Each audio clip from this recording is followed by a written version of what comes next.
Upward. यहाँ तक clear है?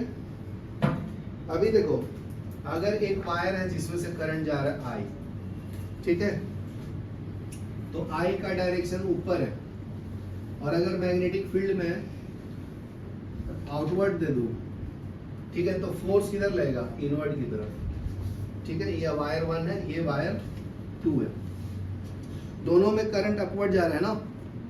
देखो सिंपल है, फ्लेमिंग लेफ्ट हैंड रूल पढ़े थे, ये क्या बताता है? करंट और ये फील्ड। तो करंट तुम्हारा ऐसे है ना, अपवर्ड कर लो ऐसे, तो ये हो गया, और ये फील्ड तो ये इधर आएगा ना। फ्लेमिंग लेफ्ट हैंड रूल पढ़ा था ना, उसी की तरह ये भी है। तो अगर इसमें से करंट जा रहा है, इसके ऊपर भी करंट है, तो दोनों के बीच में फोर्स क्या है? अट्रैक्टिव फोर्स है ना। सेम डायरेक्शन में करंट जाता है तो अट्रैक्टिव फोर्स होता है। समझ में आया? नहीं, देखो दो वायर है, एक ये ये पेन है, ये भी पेन है, दोनों से करंट जा रहा है ऊपर की तरफ। ये जो है ना कैप करंट बताएगा, ऊपर की तरफ जा रहा है, तो इनके बीच में फोर्स ऑफ अट्रैक्शन होगा, आपस में एक दूसरे को अट्रैक्ट करेगा। सिंपल है, इतना ही याद रखना। ठीक है, अभी देखो नेक्स्ट है मैग्नेटिक फोर्स। तो मैग्नेटिक फोर्स का फॉर्मूला कैसे कैलकुलेट करेंगे उसके बारे में देखो। तो ये पहले भी बताया हूँ, मैग्नेटिक फोर्स का वैल्यू होता है -E × V क्रॉस B। इसके पीछे के चैप्टर में पढ़ाया था ना। V वेलोसिटी है, B क्या है?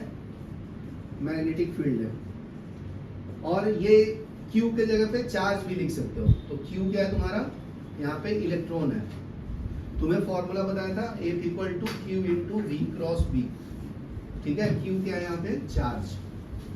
तो अगर कोई चार्ज फ्लो हो रहा है विद वेलोसिटी v, तो मैग्नेटिक फील्ड इनटू के बराबर होगा। बराबर है?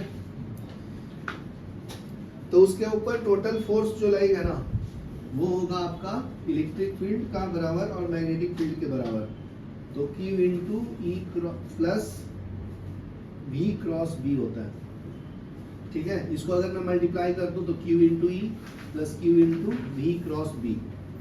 देखो अभी ये पढ़ाया F का वैल्यू मैग्नेटिक फील्ड में, F का वैल्यू क्या होता है? Q × V क्रॉस B, बराबर ना। और ये इलेक्ट्रिक फील्ड में इसका वैल्यू है force value in electric field,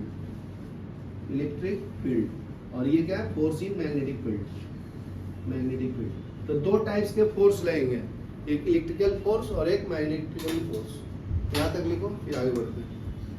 force में ये लिख लो फॉर्मूला। अगर कोई इलेक्ट्रॉन इधर भाग रहा है, ठीक है ना, नीचे की तरफ, और मैग्नेटिक फील्ड उसका राइट हैंड साइड में है, तो ये दोनों का